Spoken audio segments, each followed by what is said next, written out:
Thank you, the Honorable Chair, Your Excellency, President of the General Assembly, Your Excellencies, Head of State and of Government, honorable members of the different delegations represented here today.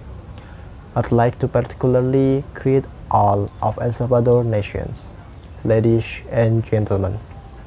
On behalf of the people of El Salvador, I'm so glad to be a representative of my country, and I'm here interested with the honor, the responsibility of serving you as president, and in that role, I am pleased to address you here in this room for the first occasion from this rostrum now. We know that in this year, coronavirus disease or means COVID-19 have been one of focus point in the world and have given many effects, positive and negative in global society. Positive or negative for nations that all are greatly influenced by government policy, such as our country, El Salvador. Before COVID-19 attack in our country, our President Mr. Nayib Bukele take a forceful steps by closing all border access even before the country reports one COVID-19 case. The reason Bukele closed his country early was simple, namely his country was small and had to rise immediately after the coronavirus pandemic ended. Many countries praise our president policy despite on the fact that he has quarrels with the Supreme Court and the National Assembly, especially regarding allegations of constitutional violations and about the reopening of El Salvador. The number of our citizens is 6.5 million. The total number of cases up to July currently amounts to 7,507, and the number of patients recovered is 4,434. That means there are still around 3,073 of our 6.5 million populations who are still affected by COVID-19. Version m.underfarm.com. The number 3,073 can be up and down, depending on how our citizens can be regulated or not.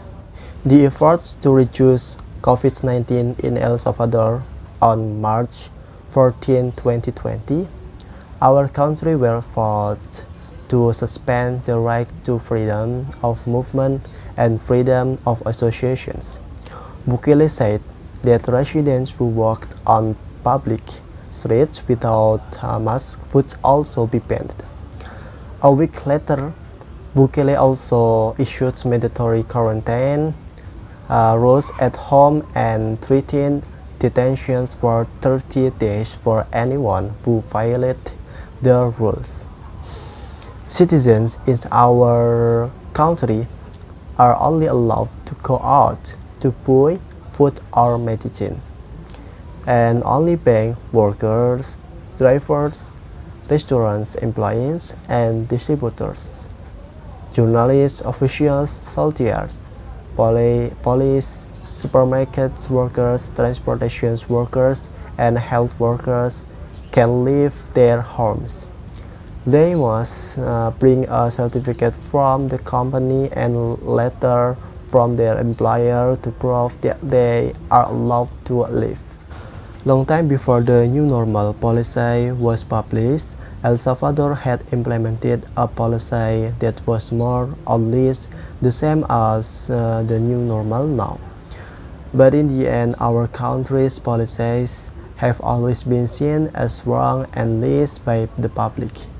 Took human rights, reasons, unfair, and others. Our country has facilitated the needs of the citizen in the form of loans of more than transfer 500 million US dollars for business people, salary, subsidy assistance, and food distributions program. So, ladies and gentlemen, as has happened in our country, policies on the basics that all countries want the COVID-19 pandemic to disappear soon are common. The states must do it in a firm but not coercive way. This means that the states must be fully responsible for the policies it does by providing solutions to all affected citizens in a fair and wise manner. States in this pandemic are spearheading. Agree or disagree, the states must be ready to be criticized and given a citizen solutions. The states must do act transparency to this global pandemic. All of states really needs to learn a lot about past pandemic and analyze disease in each country, whether in the usual category or not, because no one can be predict the virus when he comes, when he appear, and when he get down. So if that be success, the next step for state is to find a solution together to anticipate it. Do not immediately set it as a pandemic, let alone announce to the public, because they will indirectly panic. If it is known as a global pandemic, the states must immediately lock down slowly as our country did before.